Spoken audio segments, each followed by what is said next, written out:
Hello everyone, welcome back to another mini blog. ঘুম থেকে ওঠার সঙ্গে সঙ্গে দেখো মামুনি লেগে পড়েছে গাছ লাগানো। তো অ্যাকচুয়ালি আগের দিন গাছগুলো এনে আমি হালকা করে লাগিয়ে রেখেছিলাম, সেগুলোকে সুন্দর করে লাগিয়ে দিল। আর ব্রেকফাস্টে বানিয়েছিলাম সেদিন পরোটা, যেটা মিষ্টি দিয়ে খেয়েছিলাম। তারপর স্নান ধান করে উঠে আমার মনে হলো একটু পিল অফ মাস্ক লাগাই, যেটা লাগানোর পর প্রচণ্ড পরিমাণ ড্রাই হয়ে গেছিলো আর তোলার সময় প্রচণ্ড ব্যথাও লাগছিলো।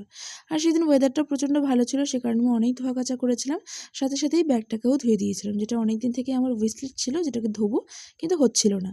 আর তারপর বিকেলবেলা রেডি হয়ে নিলাম ক্লাস করাতে বেরোনোর জন্য। তো সেদিন জয়দেবের ফিরতে অনেকটাই লেট হয়েছিল, সেখানে আমি একা একা গিয়ে একা ক্লাস টাস কমপ্লিট করে বাড়ি ফিরে এসেছিলাম। আর বাড়ি ফেরার পথে হয়েছিল একটা মজাদার ঘটনা। সেটা হচ্ছে আমি টোটোর থেকে ঠিক নামার সাথে সাথে দেখছি যে চিকু দাঁড়িয়ে আছে, আর ও কিছুতেই আমার কাছে আসবে না। অনেক বললাম চকলেট দেবো, কিন্তু আমার থেকে নেবে না, ওনাকে ওর পাপার থেকে নেবে। তারপর জোর করে নিয়ে গেলাম দোকানে, আর সব বাচ্চা কাচ্চার জন্য চকলেট কিনলাম। আর বাড়ি ফিরে আমার শরীরটা প্রচণ্ড খারাপ হয়ে গেছিলো, সে কারণে আর ভিডিও করিনি, দিনটাকে এখানেই এন্ড করে দিয়েছিলাম।